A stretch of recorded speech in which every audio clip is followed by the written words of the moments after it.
कथामृतं तत्त्वजीवनं कविभिरीडितं कल्मषापहं श्रवणमङ्गलं श्रीमदाततं भुवि गृह्णन्ति ये भूरिदा जनाः। এটা ভাগবতের থেকে নেওয়া, গোপী ভাগবত, গোপী গীতা থেকে নিয়েছেন। এখানে ইষ্টকে, ইষ্ট হচ্ছেন সেই ভগবান যার কাছে আমি যাব। ইষ্ট মানে সব থেকে প্রিয়।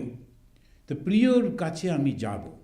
যে ভগবানের কোন রূপটা আমার প্রিয় এটা বড় কথা নয়, ভগবানের গুণটা কি ওইটা হচ্ছে আসল।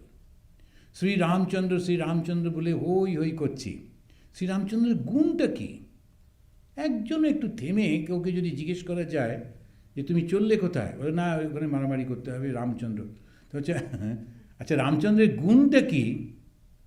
একজনও কিন্তু বলতে পারবে না। তো রঘুকুল রীতি সদা চলি আই প্রাণ ইউ বরু বচন না যায়, ওই হচ্ছে গুণ, বচনবদ্ধতা। তার বাবা বলেছিলেন যে তুমি আমাকে বন্দি করো, করে তুমি রাজা হয়ে যাও।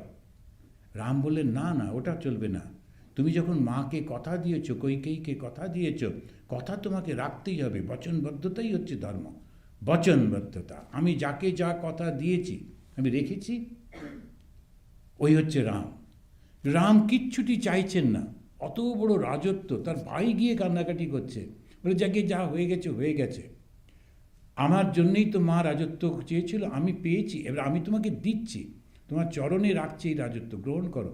বলে না না, তাহলে ভুল হয়ে যাবে, আমি যে কথা দিয়েছিলাম সে কথাটা রাখা হবে না, তুমি বরঞ্চ ফিরে যাও। রাজত্বও চাইছেন না। এই যে গুণগুলি, তারপরে তিনি গিয়ে একেবারে পতিত, যাদেরকে আমরা ছায়া পড়লে ব্রাহ্মণরা স্নান করতেন, সেই সমস্ত মানুষের এঁটো খাচ্ছেন। ওখানে একজন ছিলেন শবরী, তিনি ভক্তিভাবে বসে আছেন, কবে রামচন্দ্র আসবে, দেবতা আসবে, এবং সেই রোজ রোজ ফল তুলে তুলে রাখতেন। সেই ফলগুলো যে রামচন্দ্র এসছেন এত উত্তেজিত যে এসছেন, একটু টক নয় তো, নিজে একটুখানি করে টেস্ট করছেন আর ওকে দিচ্ছেন। লক্ষণ রেগে গেলেও রাম খুব খুশি হয়ে খাচ্ছেন। কেন না, সম্পূর্ণ ভুলে গেছেন। রামচন্দ্রের এই গুণগুলো তো আমরা দিচ্ছি না। রামচন্দ্র গুহক চণ্ডালকে বুকে জড়িয়ে ধরছেন, চণ্ডাল সে গুহক চণ্ডাল, আমরা তো নিচ্ছি না। তাহলে আমরা যখন কোনো দেবতাকে ভালোবাসি, আমার ইষ্ট, তার গুণটা নিতে হয়। শুধু ওই মূর্তিটা নিলে তো হবে না। রামচন্দ্রের মতো এরকম একটা নিয়ে, একটা ধনুক টনুক নিয়ে সেজে গুজে বেরোলে কি রামচন্দ্র হবে? ওর গুণটা নিতে হবে। এই গুণটা, কৃষ্ণের গুণ কি? কৃষ্ণের গুণও কিন্তু ত্যাগ। ইচ্ছা করলে তিনি সমস্ত ভূভারতের সম্রাট হতে পারতেন, একটাও কিন্তু নেননি। আবার এই কৃষ্ণের হচ্ছে সত্য, যখন তারই পরিবারের লোকেরা তারা অসত্যের মধ্যে চলে গেল, তাদেরকে ত্যাগ করলেন, একটু দ্বিধা করলেন না। তার ছেলে শাম্ব, সে যখন এরকম একটা খারাপ কাজ করে ফেলল, একটা ঋষিকে অপমান করে ফেলল, তখন যুবকরা সব মদ টদ খেয়ে মজা করছেন। হঠাৎ করে কয়েকজন ঋষি যাচ্ছেন, তারা দেখা করতে এসেছিলেন কৃষ্ণের সঙ্গে, আর তারা বললেন চল ওই বুড়োগুলোকে একটু মজা করি।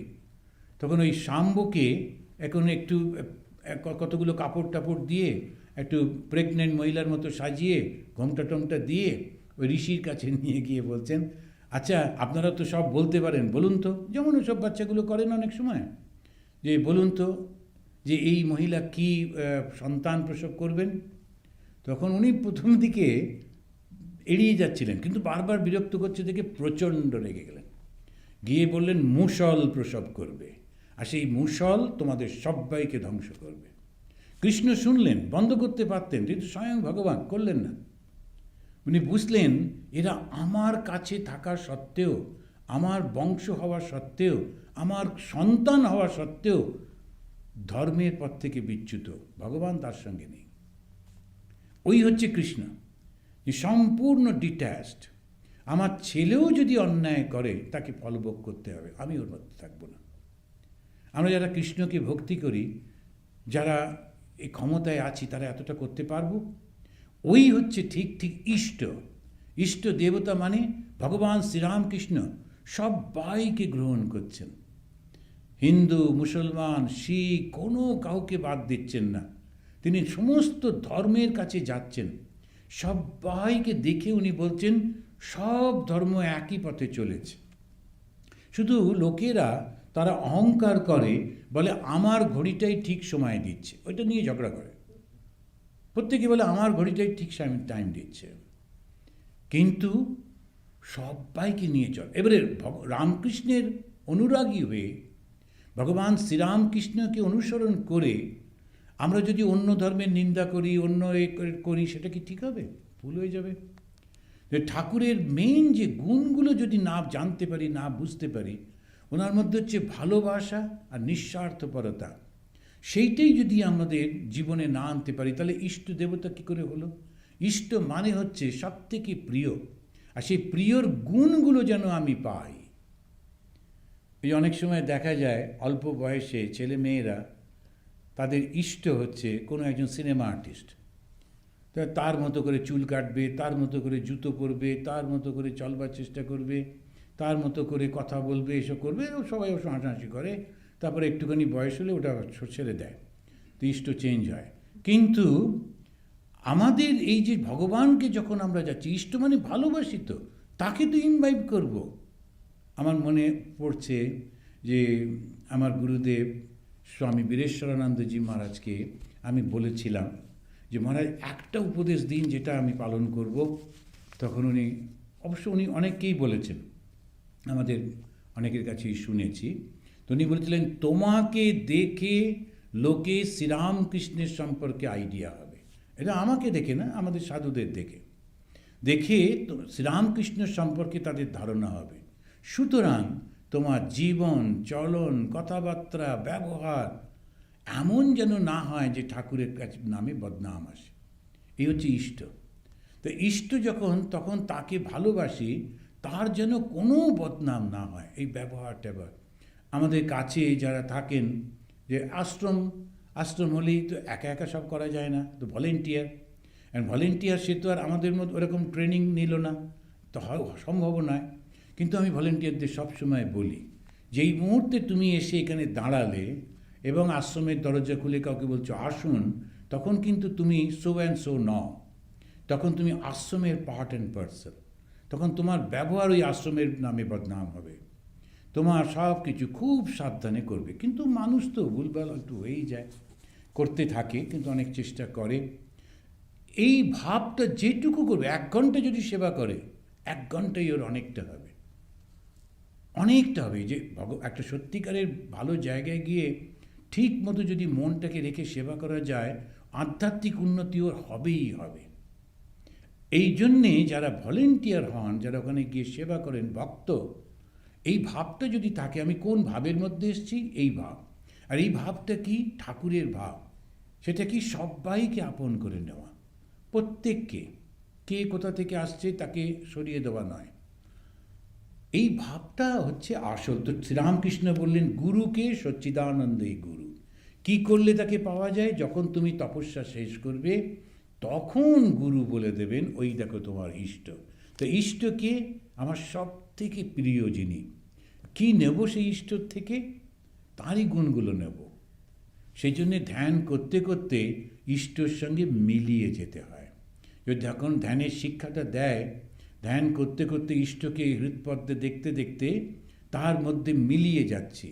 তো মিলিয়ে যাচ্ছি মানে কি? তার গুণগুলো আমার মধ্যে আসছে।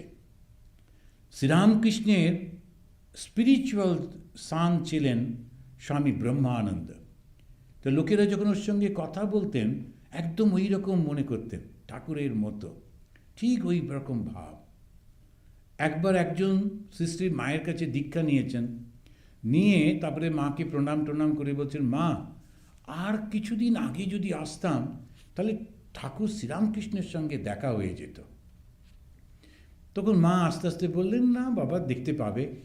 তো বলছে, না আর কিছুদিন আগে এলেই হয়ে যেত, আমি কী যে ভুল করেছি। উনি বললেন যে তুমি দেখছো তো। ওরা বুঝতে পারল না। 3rd টাইম মা জোরের সঙ্গে বললেন, দেখছো তো। অর্থাৎ মা তিনিই শ্রীরামকৃষ্ণ।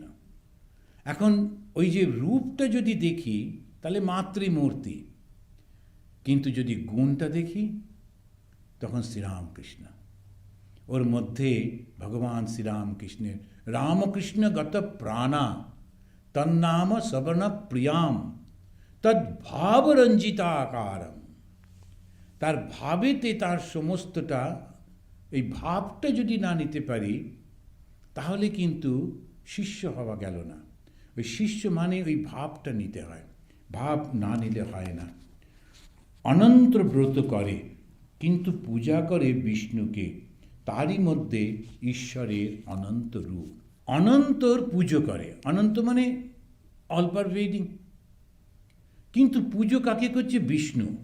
যখন আমরা ওই শুদ্ধ করি নিজেকে, তখন একটু গঙ্গা জল হাতে নিই, নিয়ে ওম বিষ্ণু ওম বিষ্ণু ওম বিষ্ণু করে সেই জলটা খেয়ে নিই। কেন খাই? ওই যে বিষ্ণু মানে, এটা একটু রিচুয়াল। যখন এই জলটা খেলাম মনে হলো, ফিলিং হলো, একটা কিছু করলাম, কিন্তু আসলে বিষ্ণু স্মরণ করলাম। বিষ্ণুকে সর্বব্যাপিত্ব হচ্ছে বিষ্ণু, সর্বব্যাপিত্ব। যখন সর্বব্যাপিত্ব হয় তখন তো ক্ষুদ্রতা থাকে না, আর ক্ষুদ্রতা না থাকলে তখন অহংকার থাকে না। আমার সঙ্গেই তো অহংকার। এইটা হচ্ছে বিষ্ণু। তাই ঠাকুর একটু একটু করে হিন্ট দিয়ে গেলেন। একটা হচ্ছে সচ্চিদানন্দেই গুরু, কারণ গুরু আর কেউ হতে পারে না। ওই মায়ার বন্ধন থেকে মুক্ত একমাত্র ঈশ্বরই করতে পারেন, কারণ ওটা ওনারই সৃষ্টি, উনি ওটাকে কন্ট্রোল করতে পারেন, আর কেউ পারবে না। কিন্তু তুমি মানুষের মধ্যে দিয়ে তাকে দেখছ। সেটা বলতে গিয়ে বললেন অনন্তের পুজো করছে, কিন্তু পুজো করছে বিষ্ণুর। তেমনিভাবে মানুষ গুরুর মধ্যে দিয়ে সেই পরম গুরুকে পাওয়া। তা গুরু প্রয়োজন আছে। গুরু না হলে যেমন অন্যান্য পথে অগ্রসর হওয়া যায় না, আধ্যাত্মিক পথেও অগ্রসর হওয়া যায় না। তো আমাদের সে মনে আছে, তখন সবে সবে জয়েন করেছি চেরাপুঞ্জিতে, একজন মাস্টারমশাইয়ের বাড়িতে খেতে গেছি দল বেঁধে। আমরা 3 জন ব্রহ্মচারী আর 2 জন সাধু।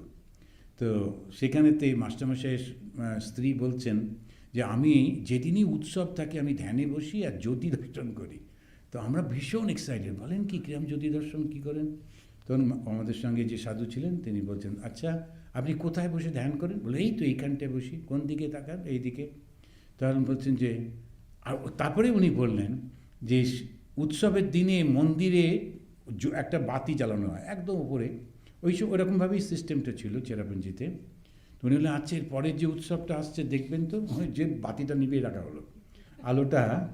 আর ওদের তখন ওখানকার সব টিনের বাড়ি, তো চেরাপুঞ্জিতে টিনের বাড়ি, তো টিনের একটা গর্ত ছিল, আর আমাদের ওই মন্দিরে যে আলোটা জ্বলতো ওই গর্ত দিয়ে আসতো জ্যোতি দর্শন। এখন ওটা খারাপ না, ইন্সপিরেশন পাচ্ছেন ঠিকই আছে, কিন্তু ওইটাকেই সত্যি মনে করলে ভুল হয়ে যাবে। ওটা সত্যি মনে করলে ভুল হয়ে যায়। সেই জন্যে জ্যোতি তো দেখলাম, একজন এসেছিলেন, এসে বললেন আমি আমার এই দু ভুরুর মাঝখান থেকে মনটা এখন এখানে উঠে আসছে, আমি ব্লু লাইট দেখতে পাচ্ছি। এখন যে ভালোই হলো, আপনার ইলেকট্রিকের বিল কমে যাবে, কেননা এখন যখন যখন ঘুরবেন ওই আলোটা জ্বাললেই হলো ঘুরে ঘুরে, তখন আর এর লাগবে না। আর দেখলেন তো দেখলেন, তারপরে কি? ওই সবগুলোর কোনো মূল্য নেই। মূল্য হচ্ছে তোমার জীবনটা পাল্টেছে, তুমি সবাইকে ভালোবাসতে শিখেছ, সবার জন্যে তুমি অনুভব করছো। কারোর কোথাও অপমান হলে তোমার নিজের অপমান বোধ হয়, কারোর কোনো কষ্ট শুনলে তোমার চোখে জল আসে, তখন বুঝবে তুমি ঈশ্বরের দিকে অগ্রসর হচ্ছ। তো আজকে এই পর্যন্ত শেষ করি। আসুন এখানেতে আমরা এই প্রণাম মন্ত্রটা বলে, নিরঞ্জনম নিত্যম অনন্তরূপম ভক্তানুকম্পা ধৃতবিগ্রহম বৈ ঈশাবতারম পরমেশমিড্যম তম রামকৃষ্ণম শিরসা নমামঃ।